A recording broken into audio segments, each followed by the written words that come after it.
మహాశివరాత్రి. అసలు ఈ మహాశివరాత్రి ఎందుకు అందరూ ఎంత విశిష్టంగా చూస్తారు? ఎందుకు ఇంత నిష్టగా పూజించి అన్నీ నీట్‌గా పరిపాలించి నిష్టగా ఉంటారు? అసలు ఈ శివరాత్రి ఎలా వచ్చింది? ఈ శివరాత్రికి ఇంత ప్రాముఖ్యత ఎలా వచ్చింది? అనేది మనం ఇప్పుడు ఈ వీడియోలో తెలుసుకుందాము. ఈ వీడియోలో ఏంటంటే ఒకరోజు బ్రహ్మకి, విష్ణుదేవుడికి ఇద్దరి మధ్య వాగ్దానం వచ్చింది. అంటే ఎవరు గొప్ప మన ఇద్దరిలో ఎవరు గొప్ప అన్న వాగ్దానం అన్నమాట. అప్పుడు శివయ్య వచ్చి ఇలా చెప్తారు. ఒక జ్యోతిర్లింగంలో ప్రత్యక్షమయ్యి ఇందులోని మీరు ఆదిని అంతాన్ని మీరు ఎవరు కనుక్కొనగలిగితే వాళ్ళే గొప్ప అని అంటారు. అప్పుడు బ్రహ్మదేవుడు హంస రూపంలో మారి కిందకు వెళ్తారు.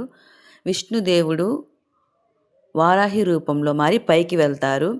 ఇద్దరు వెతికి వెతికి వచ్చి విష్ణుదేవుడు ఒప్పుకుంటారనమాట. అంటే నేను ఈ ఆదిని అంతాన్ని కనుక్కొనలేకపోయాను, నన్ను క్షమించండి స్వామి అని ఒప్పుకుంటారు. బ్రహ్మదేవుడు అలా కాకుండా ఒక కేతుకు పుష్పాన్ని తీసుకొచ్చి నేను ఆదినైతే కనుక్కున్నాను, అంతాన్నైతే కనుక్కోలేదు అని అబద్ధం చెప్తారు.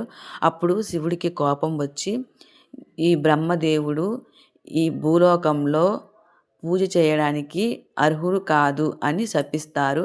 అలాగే ఈ కేతుకు పువ్వు ఎవరైనా సరే నా ఆలయానికి తెస్తే ఈ పువ్వు చెల్లుబాటు అవ్వదు అని శాపం పెడతారు. అప్పుడు విష్ణుదేవుడు ఇలా అంటారు, స్వామి మరి ఆది అంతం లేకుండా మీ రూపాన్ని పూజ చేయడం ఎలా? మీరు ఏదో ఒక రూపాన్ని ధరిస్తే భూలోకంలో అందరూ నిష్టగా పూజ చేసుకుంటారు అని అన్నప్పుడు శివయ్య ఒక లింగ రూపంలో మారుతారన్నమాట.